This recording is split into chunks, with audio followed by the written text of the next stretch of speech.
Túl a Tiszán van egy sárga cégér, az anyád pisája.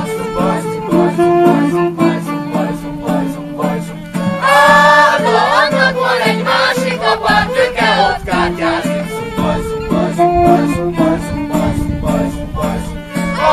Apád töke bankot ütött, az anyádon nagyot lökött.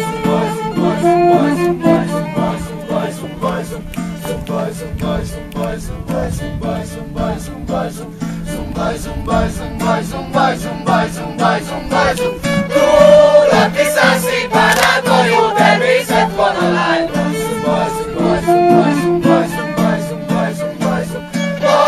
Maga mondja, a legényet csináljon föl megecskének. Jól van, kislány, én nem bánom, anyádat is fölcsinálom.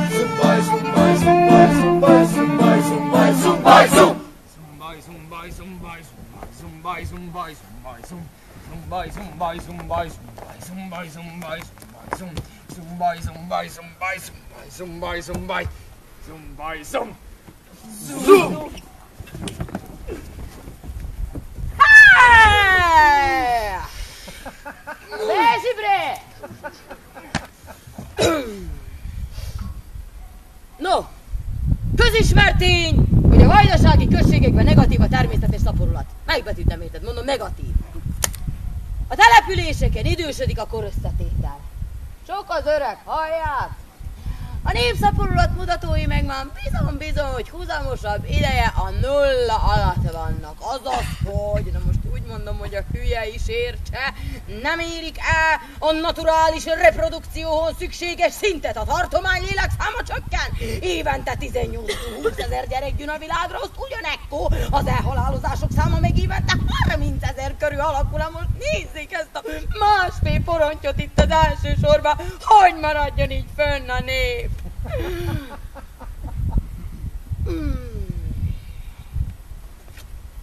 No, a szerbiai statisztikai hivatal adatai szerint Szerbia természetes szaporulata 2008-ban -4,6% volt, vajdasági -5%. Ugyanekkor mit gondolnak az északbánáti településeken, ez az arány mennyi? -7,4%, tej az anya hétszertségét. És amikor már azt hinnénk, hogy ezt a negatív természetes szaporulatot már nem lehet fokozni, akkor kiderül, hogy Topolya községe még ezt is fölülmúlja. Községünk magasan az élen jár. A Fehér Pest is sújtott a területek között. Most tartottam, hogy ezek a demográfiai folyamatok, vagy nem, hanem nem is ez a lényeg, hanem hogy mindegy, hát nem is ez a lényeg, hanem hogy rá kell venni a vajdasági magyart, hogy henteregjen többet. Hajrá, apjuk! Hajrá, magyarok! Hajrá, édesapám, hajrá! Mese a szexuális fővilágításról.